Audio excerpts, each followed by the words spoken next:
دولت ترکیه حکومت AKP و MHP جبو تکچونا خواه وشره دیسا دست اپراسیونه که عسکری کرد.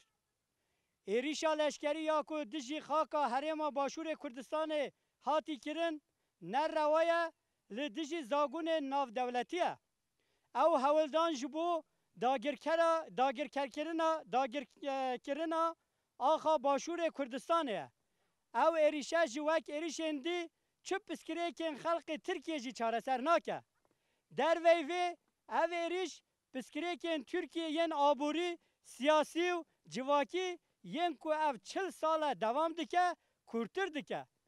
او ایریشن داوی جی هن زیداتر پسکره که هی کورتر دکه.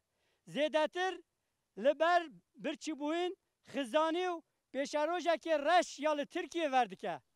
هر وها حکومت فاشیست یا AKP و MHP و اپراسیون ناف ترکیه هستن نتاو پرستی و دجمناهی کردا پیش دخو امر دستهلات داری خود درج دکه.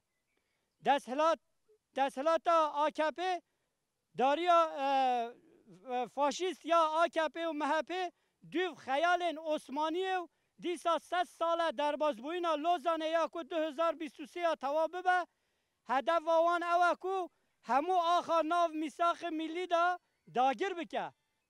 مخابن و داگر کرن آخا باشور کردستان قادبش جهد گره اپراسیون هر آوایی دستک دکه. او اپراسیون تینه کرن همبری همو دستکفتی کردستان نه. دولتا ترک دخوازه همو کردا بکه ترک. کردستان جی بکه ولات ترکان. دولتا ترک باشور کردستان، روجاوای کردستان، باکور کردستان.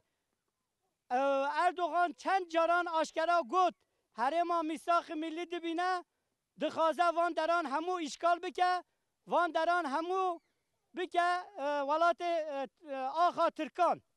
ام وک پنابرن جبر زخت و تهداری و اشکنجه و جزای سجنه ترکیه هاتینه باشور کردستانه. ام بانگ دکن همو ریاگشتی و یا دموکراتیک و آشتی خواست.